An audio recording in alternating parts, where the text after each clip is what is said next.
Hello learners, কেমন আছো তোমরা সকলে? আশা করি ভালো আছো। অবশ্যই ভালো হয়ে যাবে মন। আজকের নতুন যে টপিকটা পড়বো আমরা, যেটা বেসিক টপিক, বাট এই টপিকের উপর বেস করেই আমরা ম্যাথ শুরু করি বা ডিজিটগুলো আমরা আইডেন্টিফাই করি, ডিজিট থেকে আমরা নাম্বার তৈরি করি। ওকে, তো চলো আমরা কি জন্য ওয়েট করছি, শুরু করি। তো এখানে দেখতে পাচ্ছ আমি তোমাদের সুবিধার্থের জন্য লিখে রেখেছি, এবং লেখাগুলো ভালো করে বোঝানোর জন্য আগের থেকে, যাতে টাইম ওয়েস্ট না হয়, সেটা তোমাদের সঙ্গে আলোচনা করছি। এবং তোমাদের জন্য যদি কোনো কোয়েরি থাকে প্লিজ কমেন্ট করো, আমি যাতে ক্লারিফাই করে দিতে পারি। যে যে ডাউটটা তোমাদের আছে, সেটা ডাউট থেকে গেলে তো চলবে না, বিকজ বেসিক জিনিসে ডাউট থাকলে পরবর্তী তোমাদের ম্যাথে বা number system or any other topic তোমাদের খুব সমস্যা, প্রবলেম ফেস করবে অ্যাডভান্স ম্যাথে। তো চলো, নাম্বার বা সংখ্যা সেটা কি? প্রথমে আমাদের জানা উচিত যে নাম্বার আর বা সংখ্যা আর ডিজিট বা অঙ্ক সিমিলার কি না। তোমাদের কী মনে হয়? প্লিজ কমেন্ট করো। একদমই না। আমাদের যে 10টা ডিজিট আছে সেগুলো দিয়ে আমরা পাশাপাশি বসে নাম্বার তৈরি করি, ঠিক আছে? তো এটা কেমন? সিমিলার যেমন আমরা লেটার আছে ABCD 26টা লেটার, সেই লেটার থেকে যেমন সেগুলো অর্গানাইজ করে আমরা শব্দ তৈরি করি আমাদের সুবিধার জন্য, তেমনই সিমিলার ওয়েতে নাম্বার তৈরি হয় ডিজিট দিয়ে। এই যে 10টি ডিজিট আছে 0 থেকে 9 পর্যন্ত, সেটা থেকেই আমরা কী তৈরি করি না, নাম্বার তৈরি করি।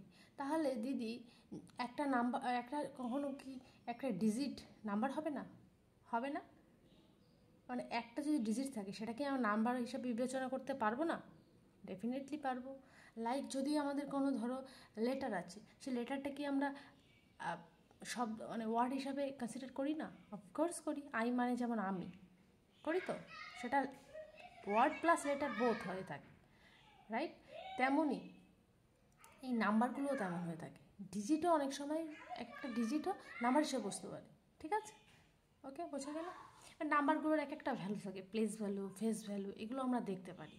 যেমন এখানে 259 এককের অঙ্কে বসেছে, দশকের অঙ্কে এবং শতকের অঙ্কে বসেছে। তো এককের অঙ্কে 1-এর সঙ্গে মাল্টিপ্লাই, দশকের অঙ্কে 10-এর সঙ্গে মাল্টিপ্লাই, শতকের স্থানে বসেছে তাই 100-এর সঙ্গে মাল্টিপ্লাই হয়েছে। তো এইগুলো অনেক বেসিক জিনিস, আরও ডিটেলসে যাবো না আমরা, যেহেতু আমাদের কমপ্লিট করতে হবে সিলেবাসটা এবং এক্সাম ওরিয়েন্টেড আমাদের অ্যাপ্রোচটা রাখা দরকার। সে কারণে এইটুকুই রিলেটেবল, এইটুকুই রাখছি, ঠিক আছে? এটা আমরা ডিটেলসে প্লেস এবং ফেস ভ্যালুতে পড়বো, সেটা নেক্সট। এবার নাম্বার নিয়ে আমরা যেটা জানবো সেটা নাম্বারসের ক্লাসিফিকেশান, এবং সেটা কী করে কত ক্যাটাগরিতে ভাগ করা যাচ্ছে, ঠিক আছে? কোনটাকে কী ধরনের নাম্বার বলা হবে, এবং যতগুলো প্লাস পজিটিভ নাম্বার আছে সেগুলোকে কোন ক্যাটাগরিতে রাখা হবে, এবং নেগেটিভ নাম্বার আছে বা শূন্যকে কোন ক্যাটাগরিতে রাখা হবে, বা আমরা অনেক সময় ইমাজিনারি কিছু নাম্বার আইডিয়ালভাবে নিয়ে থাকি, সেগুলোকে কী করে আমরা ইনপুট করব বা কাদের ক্যাটাগরিতে রাখবো, সেটা আমাদের বুঝতে হবে, ঠিক আছে? চলো তাহলে পরবর্তীতে সেটা আলোচনা করি। তাহলে আমরা এই নাম্বার সিস্টেমকে কটা ভাগে ভাগ করতে পারছি? বেসিক্যালি নাম্বার সিস্টেমকে দুটি ভাগে ভাগ করা হয়ে থাকে। একটা হল রিয়েল নাম্বার, বাস্তব সংখ্যা, আর ইমাজিনারি নাম্বার, কাল্পনিক সংখ্যা, ঠিক আছে? এছাড়াও আরেকটা নাম্বারে ভাগ করা হয়, সেটা হলো কমপ্লেক্স নাম্বার বা জটিল সংখ্যা। কিন্তু আমরা এখানে যেমন পৃথিবীতে ভূত, ভবিষ্যৎ, বর্তমানে থাকি, তেমনই নাম্বার সিস্টেমকে যদি পৃথিবীকে কল্পনা করা হয়, তাহলে ভূত, ভবিষ্যৎ, বর্তমানে তিনটাই সিস্টেমের ক্যাটাগরিতে ভাগ করা যায় নাম্বার সিস্টেমে, ঠিক আছে? বাস্তব সংখ্যা মানে রিয়েল নাম্বার, আর কাল্পনিক সংখ্যা মানে ইমাজিনারি নাম্বার। তাহলে এই ইংরেজি মানে বা বাংলা মানের থেকেই আমরা অনেক কিছু আইডিয়া করতে পারছি। বাস্তব সংখ্যা মানে রিয়েল নাম্বার কোন ক্যাটাগরিতে পড়ছে, যেগুলো বাস্তবে সংখ্যা রেখায় বসানো যায়। আমরা সংখ্যা রেখা সম্পর্কে পড়েছি আরও নিচু ক্লাস 5-6-এ, ঠিক আছে? তো 5-6-7-এ সংখ্যা রেখা বলতে যে 0 থেকে পজিটিভ দিকে প্লাস নেগেটিভ দিকে বোথ সাইডে যখন আমরা কোনো সংখ্যা বসাতে পারি, সেটা যখন ওয়ান মানে তো শুধু ওয়ান না, সেটাকে পজিটিভ অন হিসাবেই আমরা ধরি। তাহলে নাম্বার সিস্টেমেও তেমনই হয়, ঠিক আছে? বাস্তব সংখ্যাটা রিয়েল নাম্বারটা তাহলে রিয়েল সংখ্যা রেখায় বসানো যাবে, আর কাল্পনিক সংখ্যা রেখায় বসানো যাবে না, ঠিক আছে? এবার যে real number, imaginary number, complex number, এদের কি ক্যাটাগরিতে ভাগ করা যায় সেগুলো সম্পর্কে জানবো, ঠিক আছে? দেখো, রিয়েল নাম্বার, এদেরকে আমরা বাস্তব সংখ্যাকে আমরা ভাগ করছি দুটো ক্যাটাগরিতে। একটা হলো রেশনাল নাম্বার মূলদ সংখ্যা, আর একটা হলো ইরেশনাল নাম্বার মানে অমূলদ সংখ্যা। তা রেশনাল নাম্বার মূলদ সংখ্যা এবং ইরেশনাল নাম্বার অমূলদ সংখ্যা, এদের আমরা কী করে আইডেন্টিফাই করবো? বাস্তব সংখ্যা যেটা আমরা সংখ্যা রেখায় বসাতে পারছি, সেটা 0 হতে পারে, +1 হতে পারে, -1 হতে পারে। এবার এগুলোর মধ্যে কী ক্যাটাগরিতে আমরা ভাগ করবো, যে রিয়েল নাম্বার যেটা মূলদ সংখ্যা হবে না অমূলদ সংখ্যা হবে। তো এটা একটা বেসিক ফান্ডা আছে, যেটা P/Q মানে লব বাই হর আকারে লেখা যাবে, এবং Q ≠ 0 হবে। ঠিক আছে, এই কিউর মান ≠ 0 হবে, কারণ Q 0 হয়ে গেলে নাম্বারটাকে তো আর বাস্তব সংখ্যার মধ্যে থাকছে না, রাইট? এবার দেখুন, যেমন একটা মান আছে পায়ের মান হলো 22/7। ঠিক আছে, 22/7কে আমরা P/Q আকারে লিখতে পারছি, কিন্তু পাই যে মানটা এর 3.144 সামথিং এরকম হয়, সেটা এক্স্যাক্টলি আমরা জানতে পারি না, সেটা আবার অমূল্য সংখ্যার মধ্যে পড়ছে। এক্স্যাক্ট মান আমরা আইডেন্টিফাই বের করতে পারবো না, ফাইন্ড করতে পারবো না, তাই সেটাকে P/Q আকারে লেখাও যাবে না। তা আমাদের বোঝা যাচ্ছে আশা করি মূল সংখ্যা আর অমূল্য সংখ্যার মধ্যে পার্থক্যটা কি। তাহলে প্লাস, পজিটিভ, নেগেটিভ, দশমিক, এই যত ইন্টিজার আছে সবগুলো আমরা মূল সংখ্যার মধ্যে আনছি, কিন্তু তখনই আনতে পারবো না যখন সেটা মানটা আমরা বুঝতে পারবো না। ঠিক আছে, P/Q আকারে আমরা সেটাকে রিপ্রেজেন্ট করতে পারবো না, যেমন √3 মান, √5 মান, √2 মান, পায়ের মান, এটসেট্রা। ওকে, তো চলো এদের আবার কি ক্লাসিফিকেশন আছে সেগুলো জানি। যেমন বাস্তব সংখ্যার মধ্যে আমরা পড়ছি মূলদ সংখ্যা আর অমূলদ সংখ্যা, রাইট? তো মূলদ সংখ্যাটা কী আর অমূলদ সংখ্যাটা কী সেটা আমরা বুঝতে পারলাম ভালো করে এখানে, যেটাকে P/Q আকারে লেখা যাচ্ছে এটাকে, আর এটাকে P/Q আকারে লেখা যাচ্ছে না। That's clear? ওকে, এখন আমরা যেটা জানছি সেটা হলো বাস্তব সংখ্যার মধ্যে পড়ছে কী সংখ্যা? মূলদ সংখ্যা আর অমূলদ সংখ্যা। এবার মূলদ সংখ্যার মধ্যে পড়ছে স্বাভাবিক সংখ্যা, অখণ্ড সংখ্যা, পূর্ণ সংখ্যা, এর টোটালটা বলছে মূলদ সংখ্যার মধ্যে। ঠিক আছে, তাহলে আমরা ন্যাচারাল নাম্বার সম্পর্কে প্রথমে জানি। ন্যাচারাল মানে স্বাভাবিকভাবে প্রথমে আসে 1 থেকে শুরু হয় স্বাভাবিক সংখ্যা। কিসের থেকে শুরু হয়? এটা আমাদের ভেরি ইম্পর্টেন্ট, বিকজ স্বাভাবিক সংখ্যার শ্রেণী দিয়ে আমাদের অনেক কোশ্চেন্স আসে এক্সামে। স্বাভাবিক সংখ্যা শুরু হয় কিসের থেকে? 1 দিয়ে শুরু হয়। 1, 2, 3 যত পজিটিভ লাইন আছে সব স্বাভাবিক সংখ্যা শ্রেণী পড়ছে। তাহলে দিদি শূন্যটা ইনক্লুড করা হচ্ছে না, সেটা কিসের মধ্যে পড়ছে? শূন্যটাতে যখন শুরু হবে কোনো সংখ্যা শ্রেণী 0, 1, 2, 3, ঠিক আছে, মানে 0 প্লাস অল ন্যাচারাল নাম্বার, সেটা হবে অখণ্ড সংখ্যা। ওকে, 0 প্লাস অল ন্যাচারাল নাম্বার, সেটা আমাদের কি? অখণ্ড সংখ্যা শ্রেণী। তাহলে পূর্ণ সংখ্যা বা পজিটিভ সংখ্যার ইন্টিজারের শ্রেণীটা কীরকম হবে? মানে সেটা হবে কি করে? 0 মানে অখণ্ড সংখ্যা প্লাস স্বাভাবিক সংখ্যা প্রায় যত নেগেটিভ সংখ্যা আছে, নেগেটিভ, -1, যত নেগেটিভ সংখ্যা আছে সমস্ত সংখ্যাকে নিয়ে ইন্টিজার তৈরি হবে। ইন্টিজারের মধ্যে আবার পজিটিভ ইন্টিজার আর নেগেটিভ ইন্টিজার আছে। এটাকে বলা হয় পজিটিভ ইন্টিজার, সরি, এখান থেকে পজিটিভ আর এখান থেকে নেগেটিভ ইন্টিজার শুরু হবে। ওকে, এবার ন্যাচারাল নাম্বার মানে 0 ইনক্লুড করে পজিটিভ ইন্টিজার থাকবে, নেগেটিভ ইন্টিজার থাকবে, প্লাস যত ভগ্নাংশের সংখ্যা থাকবে সমস্ত কিছু, বা দশমিক সংখ্যা থাকবে, রুট আকারে যেগুলো লেখা যাবে, ঠিক আছে, সমস্ত সংখ্যা নিয়ে আমরা মূলদ সংখ্যা পাচ্ছি। তো বোঝা যাচ্ছে? এটাকে একটা চার্ট আকারে আমরা এখানে একটা ডায়াগ্রাম এঁকেছি, সেই ডায়াগ্রামটা তোমরা দেখলেই ভালো করে বুঝতে পারবে। প্রথমে ন্যাচারাল নাম্বার 1 থেকে শুরু হচ্ছে, এবার ন্যাচারাল নাম্বারের সঙ্গে 0 অ্যাড করলে সেটা হচ্ছে অখণ্ড সংখ্যা বা হোল নাম্বার। ঠিক আছে, এবার তারপরে এই হোল নাম্বার মানে ন্যাচারাল নাম্বার প্লাস অখণ্ড সংখ্যা, হোল নাম্বার প্লাস মাইনাস সব সংখ্যা নিয়ে তৈরি হচ্ছে, এখানে দশমিক থাকছে না, সেগুলো তৈরি হচ্ছে কি নাম্বার? ইন্টিজার তৈরি হচ্ছে। আর ইন্টিজার প্লাস যত ধরনের পজিটিভ, নেগেটিভ এবং রুটের মান বের করা যাবে সেই সমস্ত বাস্তব সংখ্যা থাকবে, সেটা আমাদের মূলদ সংখ্যার মধ্যে পড়ছে। ওকে, এবার বাস্তব সংখ্যার মধ্যে তাহলে কী পড়ছে? মূলদ সংখ্যা প্লাস অমূলদ সংখ্যা। তাহলে মূলদ সংখ্যা কিন্তু জিনিসকে ভেঙে সিম্পলিফাই করা যাচ্ছে, অমূলদ সংখ্যাকে কখনো ভেঙে রুটের থেকে বাইরে বের করা যাবে না, এর এক্স্যাক্ট মান আমরা খুঁজে পাবো না, তাই এটাকে অমূলদ সংখ্যা বলা হচ্ছে। ওকে, এবার আমরা যেটা জানবো সেটা হলো ন্যাচারাল নাম্বার। এবার ন্যাচারাল নাম্বারের অনেক ক্যাটাগরি আছে, ঠিক আছে, তো 1 থেকে শুরু হচ্ছে ন্যাচারাল নাম্বার, আমরা জানি তো শূন্যটার কথা কেউ এখানে ভাববেও না যে শূন্য দিয়ে কোনো কিছু শুরু হচ্ছে না কেন, ঠিক আছে। তো ন্যাচারাল নাম্বার মানে স্বাভাবিক সংখ্যা কী দিয়ে শুরু হচ্ছে, এখানে দেখাই যাচ্ছে ন্যাচারাল নাম্বার আমরা শুরু হচ্ছে 1 থেকে শুরু হচ্ছে, ওকে। 1 2 3 4 যত পজিটিভ আছে, আর মানে সেটা ইনফিনিটি, যতটা পজিটিভ যাওয়া যাবে, এটা কোনো লিমিটেশন নেই। তাহলে ন্যাচারাল নাম্বারের মধ্যে আমাদের প্রথম পড়ছে ইভেন নাম্বার বা জোড় সংখ্যা। ইভেন শব্দটিতেই আমরা খুঁজে পাচ্ছি জোড় সংখ্যা। জোড় মানে কি বুঝি, জোড়ায় থাকবে 2 4 6 8 10 12 14 16 এটসেট্রা, ঠিক আছে। জোড় আকারে থাকবে, যেটাকে 2 দিয়ে আমরা ডিভাইড করলে সেটা কোনো রিমাইন্ডার বা ভাগশেষ থাকবে না, ওকে। বিজোড় সংখ্যা কি, অড নাম্বার। অড নাম্বার শুরু হচ্ছে কিন্তু 1 থেকে, ওকে। ভালো করে বুঝবে কিন্তু জিনিসটা, ন্যাচারাল নাম্বার শুরু হচ্ছে 1 থেকে। ন্যাচারাল নাম্বারের মধ্যে প্রথম পড়ছে জোড় সংখ্যা, যেটা জোড়ায় থাকবে, সেটা 1 থেকে, কিন্তু 1 কখনোই জোড় সংখ্যা না, কারণ 1কে ডিভাইড করলে করা যাবে না 2 দিয়ে।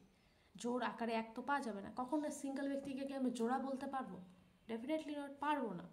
সেই কারণেই বলছি কখনোই জোড় সংখ্যাটা জোড়ায় থাকতে হবে। 2 4 6 8 10 12 14 16 মানে সমস্ত জোড়ায় থাকতে হবে, জোড় আকারে থাকবে। 2 দিয়ে ডিভাইড করলে আমরা কোনো ভাগশেষ বা রিমাইন্ডার পাবো না। তাহলে বিজোড় সংখ্যা কি, মানে ডিফারেন্সটা কি? বিজোড় সংখ্যা 1 থেকে শুরু হয়, 1 3 5 7 9 11 13 15। এখানে কিন্তু একটা একটা জিনিস তোমরা লক্ষ্য করে থাকবে, 1 3 5 7 9 11 13 15, এগুলো 9 কিন্তু বিজোড় সংখ্যা, মনে থাকবে, 9 জোড় সংখ্যা না। এরপরে তোমরা একটু পরে আবার পাবে, সেগুলো তোমাদের বুঝতে যাতে মৌলিক সংখ্যার ক্ষেত্রে বুঝতে সুবিধা হবে, মৌলিক আর যৌগিক সংখ্যা, ওকে। জোড় সংখ্যা তাহলে 2 দিয়ে ডিভাইড করলে যেটা রিমাইন্ডার থাকছে না। বিজোড় সংখ্যা 1 থেকে শুরু হচ্ছে, 1 3 5 7 9 11 13 15 বিজোড় সংখ্যা, যাদের 2 দিয়ে ভাগ করা যাবে না, বেসিক্যালি এটাই বলা যায়। এবার প্রাইম নাম্বার আর কম্পোজিট নাম্বার। প্রাইম নাম্বার মানে মৌলিক সংখ্যা, কম্পোজিট মানে যৌগিক সংখ্যা। প্রাইম নাম্বার শুরু হয় 1 থেকে না 2 থেকে? প্রায় শূন্য তো এখানে আসছে না, 1 থেকে না 2 থেকে? মৌলিক সংখ্যা শুরু হচ্ছে কিন্তু 2 থেকে। কখনোই তোমরা ভুল করে 1 থেকে মৌলিক সংখ্যা শুরু করে দিও না। 1 কখনোই প্রাইম নাম্বারও না, কম্পোজিট নাম্বারও নয়। 1কে প্রাইম মৌলিক সংখ্যা বলা যাবে না, মানে যৌগিক সংখ্যা বলা যাবে না, কিন্তু 1 হলো বিজোড় সংখ্যা। শুধু এইটুকু ইনক্লুড করে রাখবে, একটি বিজোড় সংখ্যা, না মৌলিক সংখ্যা না যৌগিক সংখ্যা। এখানে কিন্তু তোমাদের ডিফারেন্সিয়েট করতে হবে, বিষয়গুলো বোঝার সঙ্গে সঙ্গে আমাদের কোনটা পড়ার সঙ্গে সঙ্গে কোনটা পড়তে হবে না সেটাও আমাদের বুঝতে হবে। 1 যেমন কোনো প্রাইম নাম্বার না, তেমন কোনো কম্পোজিট নাম্বার না, কিন্তু তাহলে 1কে কেন ইনক্লুড করা হয়? 1 কোথায় ইনক্লুড করা হয়? 1 শুধুমাত্র একটা বিজোড় সংখ্যা, একটা সংখ্যা মাত্র, ঠিক আছে। তাহলে প্রাইম নাম্বার শুরু হচ্ছে 2 থেকে, 2 3 5 7 11 13। দিদি এখানে একটা ভুল হয়ে গেল না, 9টা তুমি ইনক্লুড করো না, না 9কে আমরা 1 আর 3 এই দুটো সংখ্যা দিয়েই ভাগ করতে পারছি। মৌলিক সংখ্যা তাদেরই বলা হবে যে সংখ্যাকে 1 এবং সেই সংখ্যা ছাড়া অন্য কোনো সংখ্যা দিয়ে ভাগ করা যাবে না, তাহলে সেই সংখ্যাটিকে আমরা মৌলিক সংখ্যা বলব। এখানে কখনোই ভুল করে বিজোড় সংখ্যার সঙ্গে মৌলিক সংখ্যাকে আমরা ঘুরিয়ে ফেললে চলবে না, ঠিক আছে। এবার কম্পোজিট নাম্বার বা যৌগিক সংখ্যা কি? 4 6 8 9 12 15 ইত্যাদি ইত্যাদি। যৌগিক সংখ্যা কি? যাকে 4 দেখে শুরু হচ্ছে যৌগিক সংখ্যা, যাকে আমরা উৎপাদকে বিশ্লেষণ করতে পারবো, ঠিক আছে। সেটা হবে যেমন 4 উৎপাদক বিশ্লেষণ করে 1 2 4 সমস্তই। 6কে আমরা উৎপাদকে বিশ্লেষণ করলে 1 2 3 6, এগুলো পাচ্ছি এরকম, ঠিক আছে। আশা করি এটুকু বুঝতে মানে পেরেছো তোমরা। এবার দেখো, এটা নোট করে রেখো, সব থেকে ছোট মৌলিক সংখ্যা। মৌলিক সংখ্যা সব থেকে, মানে মৌলিক সংখ্যাদের মধ্যে সব থেকে ছোট কোনটি হবে? মৌলিক সংখ্যা কিন্তু 1 থেকে শুরু হয় না, আবারও বলছি, মৌলিক সংখ্যা 1 থেকে শুরু হয় না। আর 1 কোনো মৌলিক সংখ্যাও না, কোনো যৌগিক সংখ্যাও না, তাহলে 1 সব থেকে ছোট মৌলিক যৌগিক সংখ্যার মধ্যে পড়বে না, ঠিক আছে। সব থেকে ছোট মৌলিক সংখ্যা হবে 2, ঠিক আছে। 2 এর পরে 3, 3 এর পরে 5, লাইক এইভাবে চলবে। সব থেকে ছোটো চলে যৌগিক সংখ্যা 4 পড়ছে, 1 2 3 এগুলো কোনোটাই কিন্তু যৌগিক সংখ্যা নয়, কারণ এদের উৎপাদকে বিশ্লেষণ করা 1 তো যা হবেই না, 2 3 এটাকেও কখনোই আমরা মৌলিক সংখ্যা, কারণ এটা মৌলিক সংখ্যা অলরেডি জানো তোমরা, তাহলে এটা মৌলিক সংখ্যা যৌগিক সংখ্যা হবেই না, তাহলে এটা 4 থেকে শুরু হচ্ছে। এবার কো প্রাইম সংখ্যা কাদের বলা হয়? কো প্রাইম আর পরস্পর মৌলিক, যে আমি যৌগিক হতেই পারি, আমি যৌগিক হতে পারি, কিন্তু আমার সঙ্গে আরেকটা যে পার্টনার থাকবে সেটার আমার মধ্যে কোনো সিমিলারিটি থাকবে না, নো কমন জিনিস থাকবে, এক বাদে কোনো কমন ফ্রেন্ড বা কমন উৎপাদক থাকবে না। যেমন 3, 4, 5, 6, 8, 15, এদের মধ্যে দেখো উৎপাদক বিশেষ করে 4 কিন্তু মৌলিক সংখ্যা না, 6 কিন্তু মৌলিক সংখ্যা না, কিন্তু 3, 5 এগুলো কিন্তু মৌলিক সংখ্যা, কিন্তু এদের সঙ্গে পরস্পর কিন্তু মৌলিক। এদের মধ্যে দেখো কোনো কমন উৎপাদক এক ছাড়া নেই, তাই না?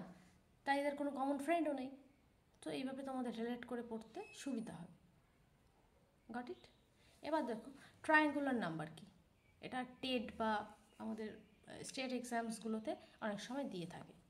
ট্রায়াঙ্গুলার নাম্বার কি? ঠিক আছে, ট্রায়াঙ্গুলার নাম্বার বলতে কি বোঝানো হচ্ছে? ত্রিভুজ সংখ্যা। দেখো ত্রিভুজ সংখ্যার মধ্যে তুমি নিচের বেসটা লক্ষ্য করবে, যে বেসে যদি আমাদের দুটো ফোঁটা থাকে, মানে নাম্বার বোঝা যাচ্ছে n = 3, n = 6, n = 10, এখানে n = 5 আছে। তার একটা ফর্মুলা আছে। ত্রিভুজ সংখ্যা বের করার ক্ষেত্রে একটা ফর্মুলাটা কি? n ত্রিভুজ সংখ্যা সমান n × n + 1/2। তাহলে এখানের ক্ষেত্রে বেসে n আছে 3 আছে, তো তাহলে n × n + 1/2 মনে থাকবে এটা। কিন্তু তোমরা এগুলোর সাথে গুলিয়ে ফেলবে না, ঠিক আছে? এখানে কিন্তু n এর মান এটা বসানো হয়নি, এখানে n এর মান 2 বসানো হয়েছে, n এর মান এখানে 2, এগুলো আলাদা। ওই ত্রিভুজ আঁকা দিয়ে আমরা করিনি।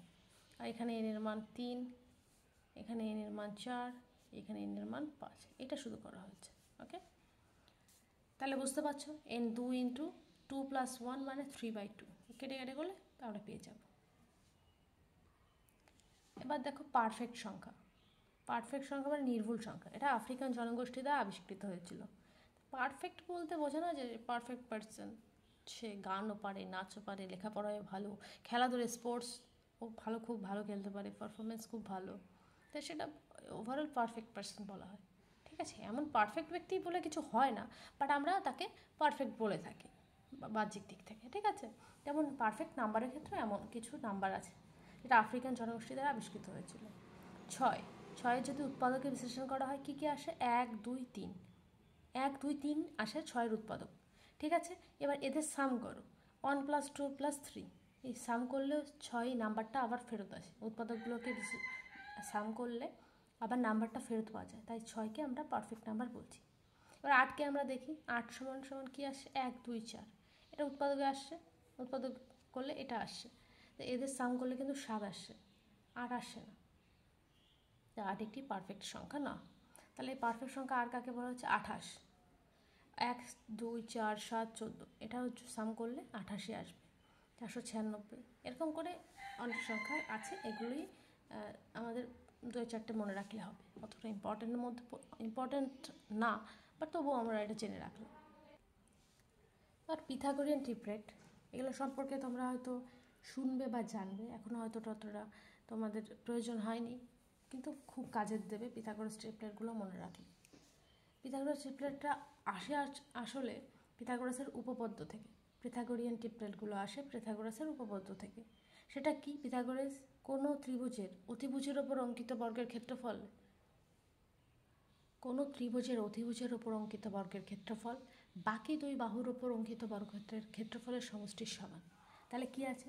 ত্রিভুজের এটাকে কি বলে? অতিভুজ, এটা লম্ব আর এটা ভূমি, রাইট? সেটা বলা হচ্ছে তো। তাহলে এটা কি আসছে? অতিভুজ স্কোয়ার সমান ভূমি স্কোয়ার প্লাস লম্ব স্কোয়ার, এটাই আসছে। তেমন এখানে দেখো 3, 4, 5, প্রথম দুটো স্কোয়ার করো, দেখবা লাস্টের স্কোয়ারের সঙ্গে ইকুয়াল হবে, 3 × 9, 4, 4, 16 = 25, 5, 5, 25, এটাই আসছে। এগুলো ট্রিপলেটগুলো মনে রাখতে হয়, এটা আমাদের বেসিক নলেজ এখন জেনে রাখি, পরবর্তীতে যখন আমরা অ্যাডভান্স ক্লাস করব, অ্যাডভান্স ম্যাথের ক্লাসগুলো করব, তখন আমরা ইন ডিটেলসে পড়বো ডেফিনেটলি। ঠিক আছে, তাহলে দেখো এখানে কয়েকটি কোশ্চেন দিয়েছি আমি। সমস্ত প্রাকৃতিক সংখ্যা এবং শূন্যকে মিলে আমরা কোন ধরনের সংখ্যা বলি? রিসেন্ট আমরা পড়েছি কিন্তু সমস্ত প্রাকৃতিক সংখ্যা, ন্যাচারাল নাম্বার এবং শূন্যকে অ্যাড করলে আমরা কি সংখ্যা পাবো? বাস্তব সংখ্যার মধ্যে আমরা পড়লাম তো সেই ভাগে, প্রথমেই 1 থেকে শুরু হচ্ছে বাস্তব সংখ্যা, সেটার সঙ্গে শূন্য অ্যাড করলে সেটা হলো অখণ্ড সংখ্যা বা হোল নাম্বার হচ্ছে। পাইকে আমরা কী সংখ্যা বলবো, বাস্তব সংখ্যা অথবা নাকি মানে মূল্য সংখ্যা বলবো না অমূল্য সংখ্যা বলবো পাইকে? পাই অবশ্যই একটি অমূল্য সংখ্যা, কিন্তু 22-এর সাথে একটি কী সংখ্যা? 22-এর সাথে একটি অবশ্যই মূল্য সংখ্যা, কারণ সেটা p/q আকারে আমরা রিপ্রেজেন্ট করতে পারছি। √2 একটি কী সংখ্যা? √2 অবশ্যই অমূল্য সংখ্যা। মূল্য সংখ্যা কি হবে? ভুল করে কখনো মূল্য সংখ্যা বলবে না, কারণ এর এক্সাক্ট মান আমরা বা এর p/q আকারে আমরা কখনোই এটাকে রিপ্রেজেন্ট করতে পারবো না। তাহলে √4, 2, √81, 9 এগুলো মূল্য সংখ্যা, কিন্তু √2, √5, √11 এগুলো সবগুলোই কিন্তু অমূল্য সংখ্যার মধ্যে পড়ছে। ঠিক আছে, তাহলে আজকে এই পর্যন্তই থাকলো ক্লাসটি। ভালো লাগলে তোমরা অবশ্যই লাইক, শেয়ার এবং কমেন্ট করবে, এবং যদি কোনো ইমপ্রুভমেন্ট দরকার হয় বা কোশ্চেন্স রিলেটেড কিছু আরও অ্যাডভান্স কিছু করানো গেলে যদি তোমাদের কোনো সাজেশন থাকে অবশ্যই তোমরা কমেন্ট করতে পারো।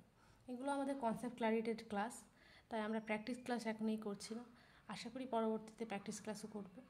এটা সমস্ত এক্সামের জন্য, সে ক্লাস 11, 5, 6 যাদেরই টপিক, আমি টপিক রিলেটেড পড়াচ্ছি, এক্সাম ওরিয়েন্টেড পড়াচ্ছি না, মানে কোনো এক্সাম স্পেসিফিক নেই। এটা বাংলা বোর্ডের জন্য স্পেশালি আমি মানে সুবিধার্থের জন্য, আমার স্টুডেন্টদের জন্য, লার্নার্সের জন্য, সবার জন্য এই ক্লাসটি, তাদের সুবিধা হয়। কারণ আমরা অনেক কোশ্চেন করে থাকি কিন্তু কনসেপ্টে আমাদের প্রবলেম থাকে। আশা করি এই ক্লাসগুলো যদি রিপিটেডলি দেখো তাহলে তোমাদের প্রবলেম থাকবে না। ঠিক আছে।